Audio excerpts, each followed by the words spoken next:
Paige, here's our video lesson for our third lesson in six-part series. This is Monday, June the 23rd.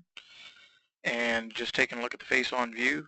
This is the first swing of the session. And just really want to point out great job you've done of kind of cleaning up this setup position. We'll take a look at the setup from last week.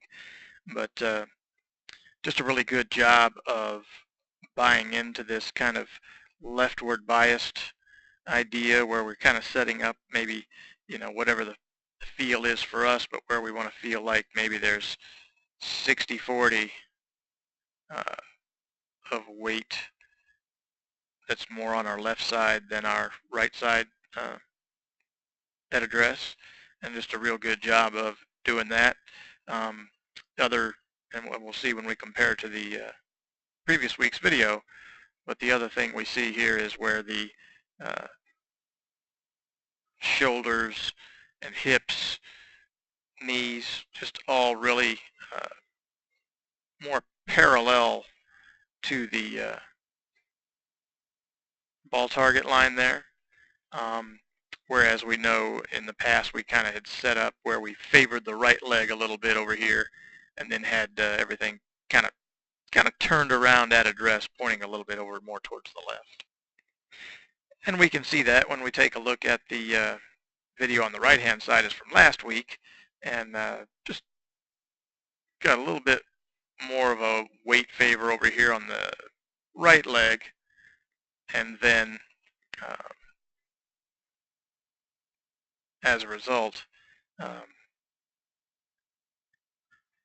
hips and the shoulders particularly are wanting to kind of point around to the left, and so that just kind of presets us to not be able to get the club and certainly the hands inside and up like we want to, and then if they can't get, the hands can't get inside and deep, then it's difficult for them to go down and out kind of towards the second baseman. So really good job on the left hand video of kind of putting those ideas into play and having a really solid setup here.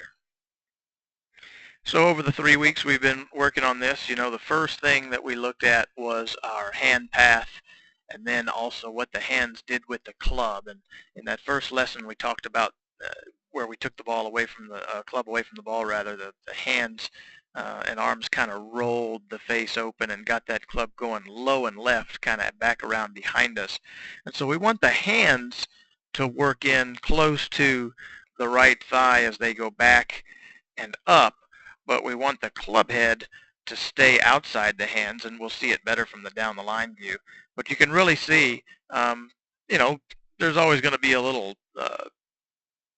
give and take as we're learning a new athletic motion. And so as we move on to other parts of the swing, then maybe something that we were successful at cleaning up prior kind of regresses a little bit to what we had been comfortable with before. So as we look at this and kind of click this through, we see that the hands are the kind of the first thing to move, and they really kind of tug the club back and low and around to where if I get the club kind of parallel to the ground, I can see the butt end of the club here kind of pointing out over there towards the barbecue grill, and then the shaft of the club at this point is just very low to the ground and working back and kind of pointing away from the camera almost there.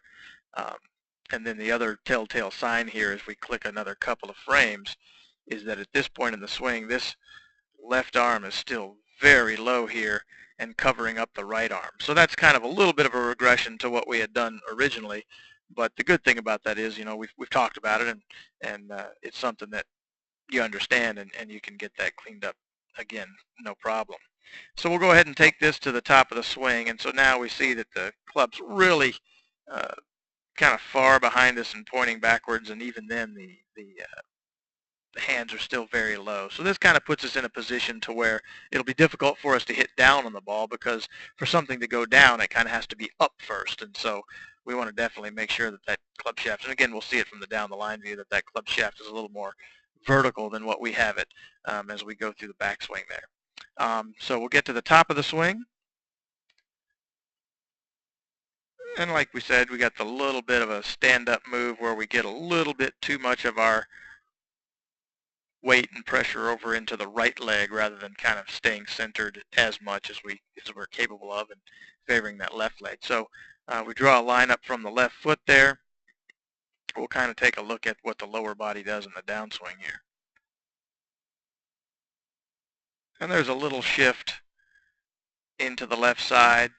But like we talked about later in the lesson, from a sequencing standpoint, we would want that lower body to really lead a little more aggressively, or at the very least to have the upper body be a lot more passive there, to where at this point we're still feeling like the back, our shoulders would still be turned, and we'd still be facing the window of the house over there, and then the back would still be turned to the garage door. So just a little bit, as we start the downswing, we just get a little bit too much rotating rather than kind of shifting left. But this is, from a lower body standpoint, this is still improved from the first lesson. So good job of swinging down through and then holding your balance right there in a finish over the left leg. So something that we said that we can do to kind of improve our ability to stay centered over the ball, we talked about that last little bit of turn, that last little bit of reach that we all tend to give to complete our backswing.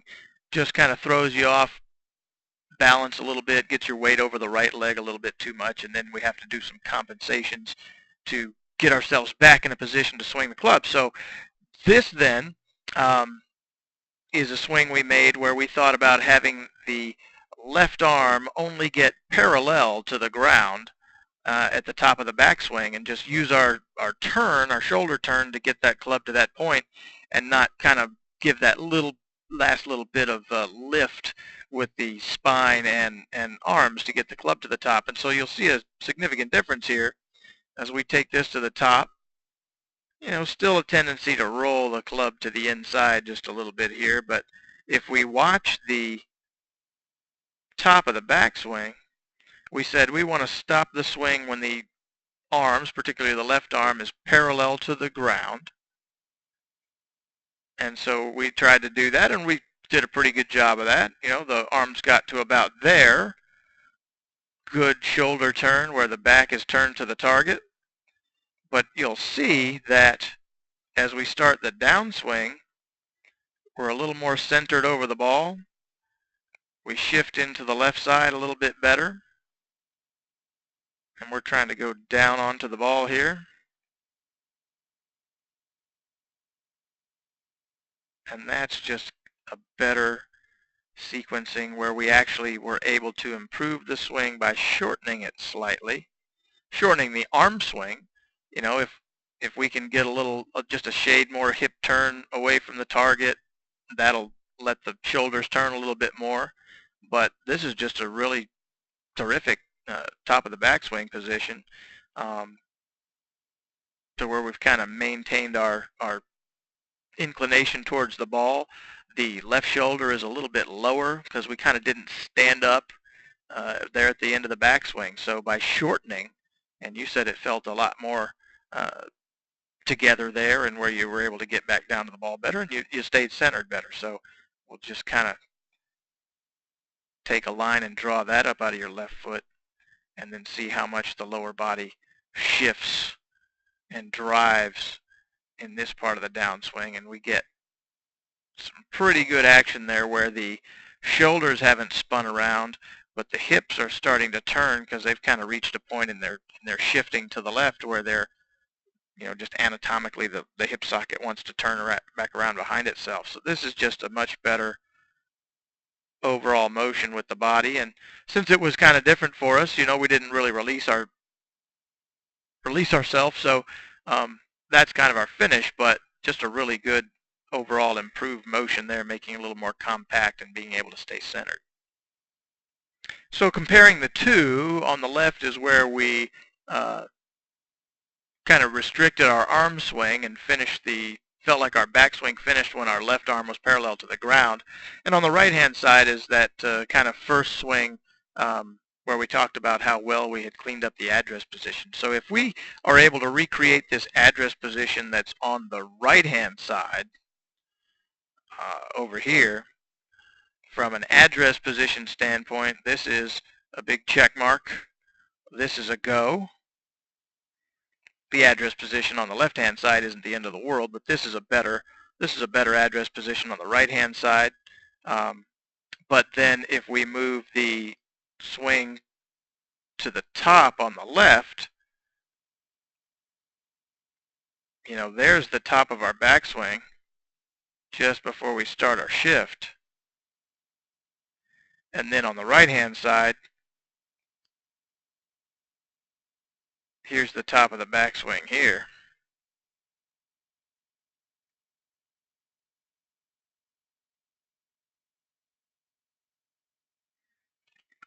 We can just see here where we've, you know, the ball position on the left is a little bit further back, but we're going to see if we were to click these videos ahead, just what we're talking about here, where the lower body did a better job of leading on the left-hand side.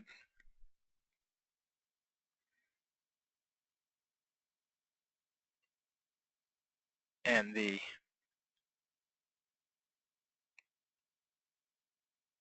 arms are able to swing kind of down and out here. And you can really see how the arms stayed a little bit straighter, kind of punched down through the shot. A little more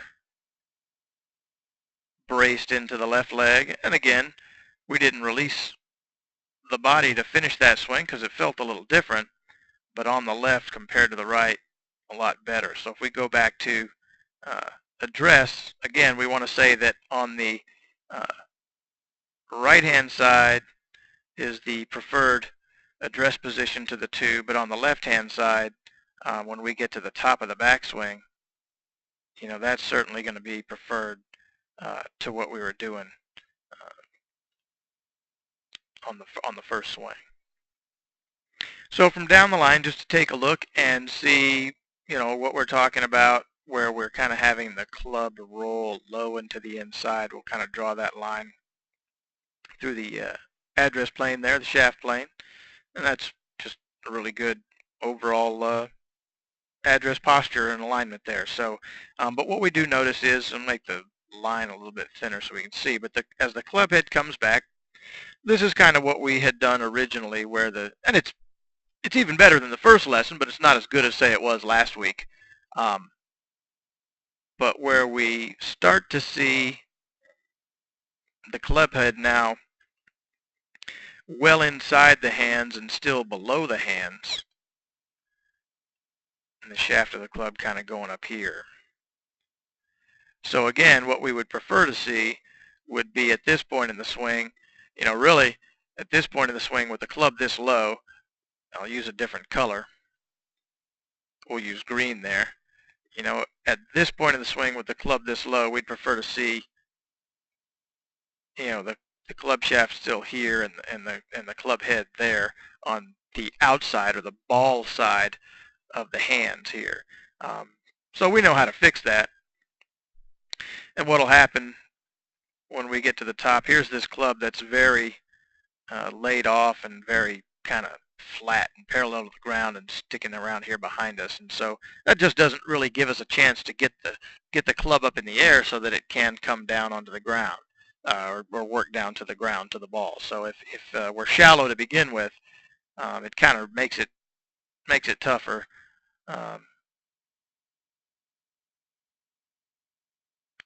to get the club steep and down onto the ball. And so what we have to do, we kind of have to lift to feel like we're getting the club up in the air.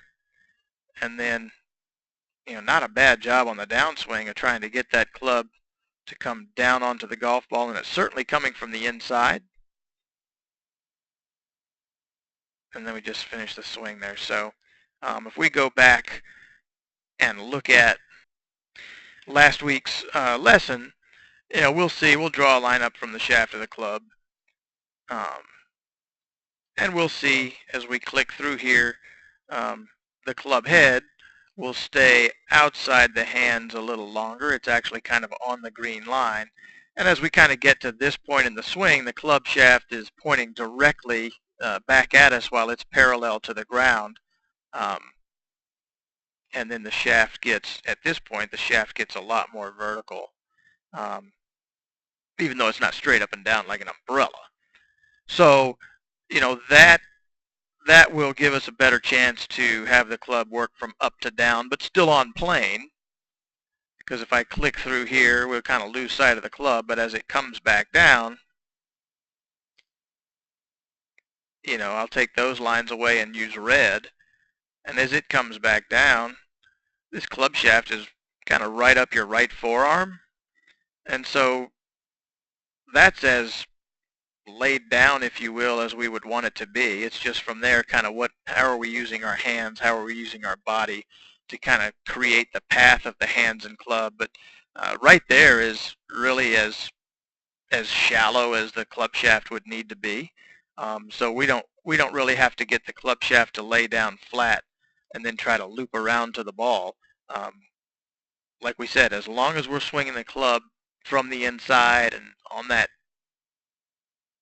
that plane here that is kind of off this right forearm, then we can go ahead and feel like we just swing right down on top of the ball, as long as it's down and out in that direction over there towards the grill.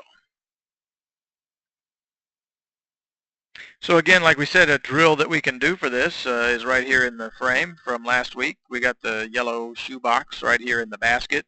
And what we did, we just took that yellow shoebox and we just laid it right behind the club,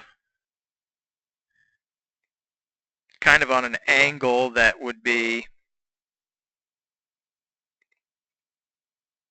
more this way.